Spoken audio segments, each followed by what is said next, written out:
ये है talks news network और आप देख रहे हैं पॉलिटॉक्स, राजनीति का कच्चा चिट्ठा। भारतीय जनता पार्टी एक ऐसी पार्टी है जो विपक्ष को घेरने का एक छोटे से छोटा मौका भी नहीं छोड़ती है। अगर मौका बड़ा है तो फिर जैसे उसे संजीवनी मिल गई हो और पूरी पार्टी की तरफ से बयानबाजी अपने चरम पर होती है। हाल ही में देश की महामहिम राष्ट्रपति द्रौपदी मुर्मू ने गुजरात की एक सभा को संबोधित करते हुए कहा था कि गुजरात में देश का 76% नमक बनाया जाता है। यह कहा जा सकता है कि सभी देशवासी गुजरात का नमक खाते हैं। राष्ट्रपति के इस बयान पर अब सियासत गर्मा गई है। अक्सर अपने बयानों को लेकर चर्चा में रहने वाले कांग्रेस नेता उदित राज ने इस बयान पर आपत्ति जताते हुए कहा कि द्रौपदी मुर्मू जी जैसा राष्ट्रपति किसी देश को न मिले, चमचागिरी की भी हद है।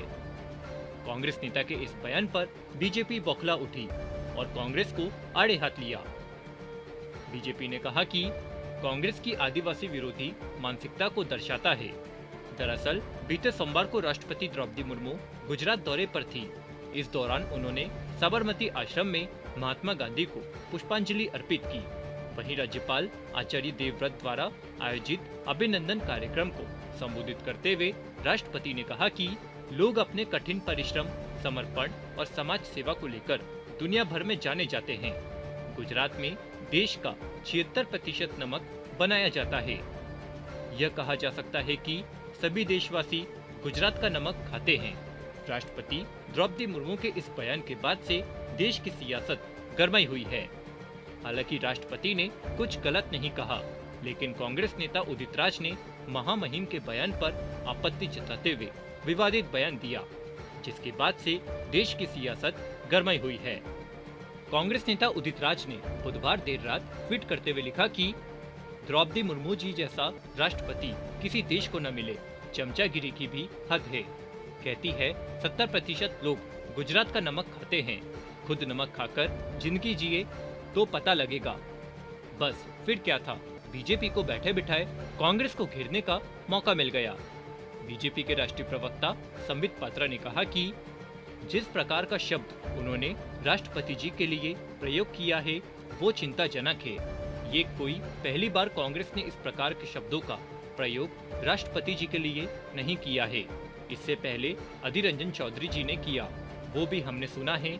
ये सब कहीं न कहीं कांग्रेस की मानसिकता को दर्शाता है और ये कहीं न कहीं आदिवासी विरोधी मानसिकता को उजागर करता है। कांग्रेस को इसके लिए क्षमा मांगना चाहिए। वहीं संबित पात्रा के बयान पर पलटवार करते हुए उदित राज ने ट्वीट करते हुए लिखा कि मिस्टर पात्रा, मैंने द्रौपदी मुर्मू जी से SC/ST के रूप में सवाल पूछा था जो आप नहीं कर सकते। यह हमारे बीच है। अंबेडकर को डर था कि SC/ST के नाम पर गूंगा और बधिरों का प्रतिनिधित्व किया जाएगा। यह साबित हो रहा है। जब तक मैं अनुसूचित जाति, अनुसूचित जनजाति के संबंधित मुद्दों को नहीं उठाता, तब तक भाजपा में मेरा सम्मान किया जाता था। यही नहीं, उदित राज ने आगे लिखा कि द्रौपदी मुर्मू जी से कोई दुबे, तिवारी, अग्रवाल, गोयल, राजपूत मेरे जैसा सवाल करता तो पद की गरिमा गिरती। हम दलित आदिवासी आलोचना करेंगे और इसके लिए लड़ेंगे भी। हमारे प्रतिनिधि बनकर जाते हैं, फिर गूंगे बहरे बन जाते हैं। बीजेपी ने मेरा सम्मान किया, जब SC/ST की बात की तो बुरा हो गया।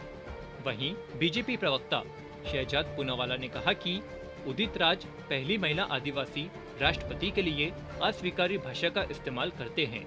क्या कांग्रेस आदिवासी समाज के इस अपमान का समर्थन करती है? इस बयान के जवाब में उदित राज ने ट्वीट करते हुए लिखा कि द्रौपदी मुर्मू जी के संबंध में मेरा बयान मेरा है और इसका कांग्रेस से कोई लेना देना नहीं है।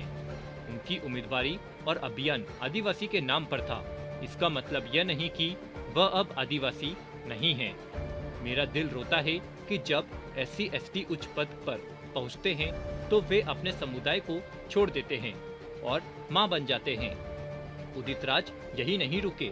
उन्होंने अपने एक अन्य ट्वीट में लिखा कि द्रौपदी मुर्मू जी का राष्ट्रपति के तौर पर पूरा सम्मान है। वो दलित आदिवासी की प्रतिनिधि भी है और उन्हें अधिकार है अपने हिस्से का सवाल करना। इसे राष्ट्रपति पद से न जोड़ा जाए।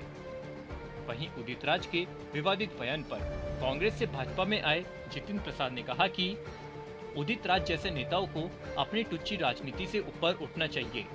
उन्हें सीखना चाहिए कि कैसे राष्ट्रपति का सम्मान किया जाता है। पॉलिटॉक्स ब्यूरो, दिल्ली।